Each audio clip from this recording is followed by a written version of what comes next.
Hey guys, welcome back to my YouTube channel. It is your girl Miss Fina. If you're new here, welcome to the squad. If you're a returning subscriber, thank you so much for always supporting me. On today's episode, I am going to show you how to prepare these soft layered chapatis. Kindly remember to like, share and subscribe. Stay tuned until the end of the video. Let's get started.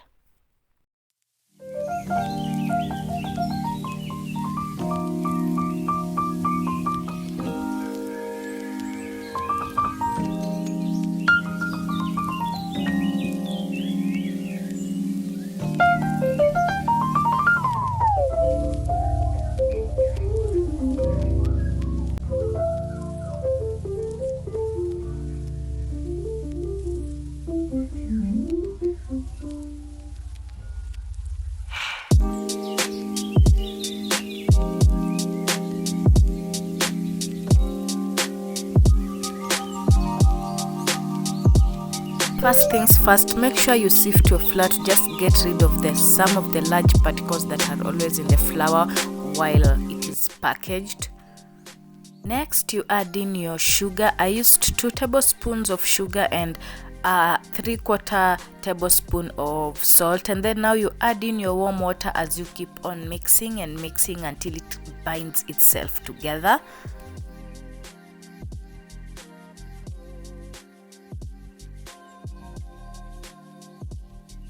Keep on adding flour in bits and bits as you keep on making your dough or kneading your dough. So make sure you add your flour bit by bit as you keep on kneading your dough until it forms now one large ball.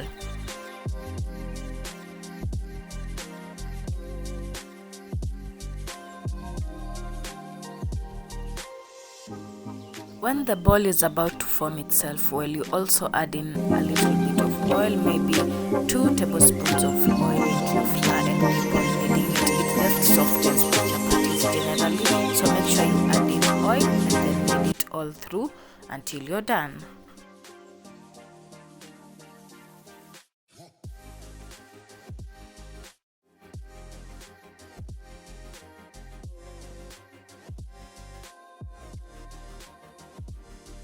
If you want to know your dough is well done, you kind of put through your finger in the dough, and if it comes out nabado unga on the side, or if it comes out when it's still wet, just know the dough is not yet done. But when it comes out clean, and then that dough is done. So you're just going to cover it in a cling film and then let it rest for about 30 or 45 minutes.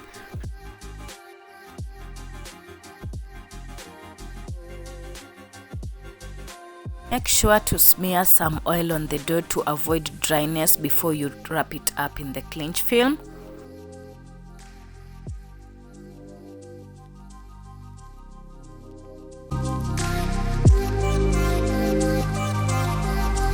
After the 45 minutes, you are going to unwrap the dough and then now roll it out into smaller chapati sizes, and I'm going to show you 3 ways of doing this. So make sure your working surface is sprinkled on with some flour, and then let's get started. Let's get the work going.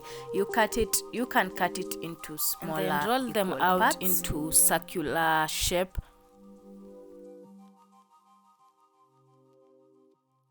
Make sure your surface is well sprinkled with flour. So I'm going to roll each and every one of those circular shapes and then smear on it some oil or apply oil on it. And then I'm going to cut it to one of the bottom layer, just a half of it, and then now roll it to this other side. You're just going to see that. Kindly remember to like, share and subscribe. This is the first way of rolling your dough into chapati shapes.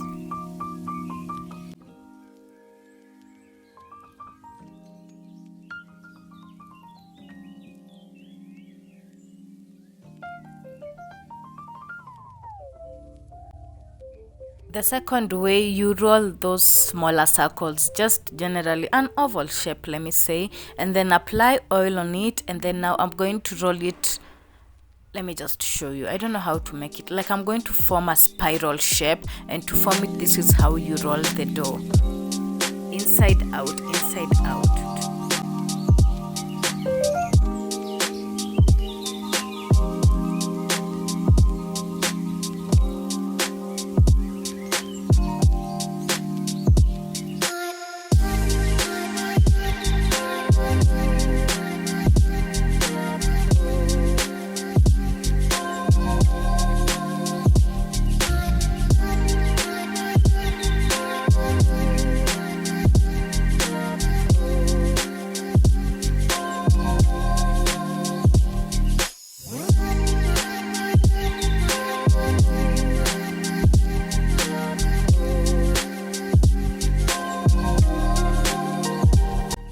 third and last step, and this is the most used way. You just make sure your surface is well sprinkled with flour, and then now take half of your dough and then now roll it into one bigger circle. Don't really stress yourself on having a perfect circle at this point, so just roll it out into one bigger circle and then now smear some oil on top of it, and then now cut it into straight, maybe 8 or 10 equal parts according to how big and large your dough is.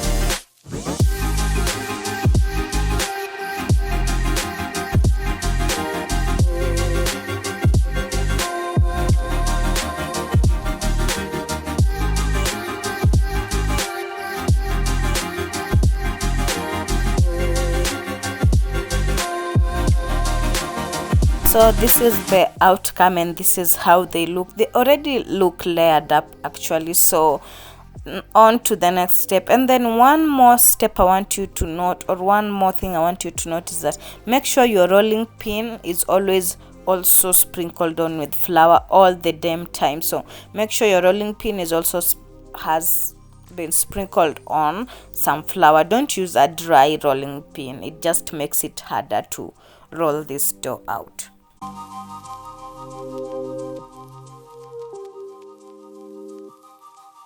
So let the dough rest for about 10 to 15 minutes before now you start rolling it out into chapati shape. So make sure, or try so hard to make your chapati shapes round, and I'm going to give you an easier way of doing that.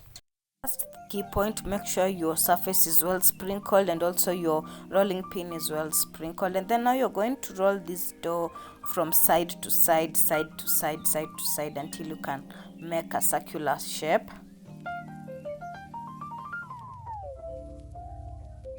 Then use your rolling pin to carry your dough onto the pan. That's what I did here, and then just generally roll it out or flat it out. Be able to cook 2 or more chapatis. Make sure you dry your chapatis first without oil on the pan, and then now you start cooking them side by side, in which I mean you make sure the downside of the cooking side has oil. So that's generally what I'm doing here, turning and making sure the side that is going down, I have applied some oil on it.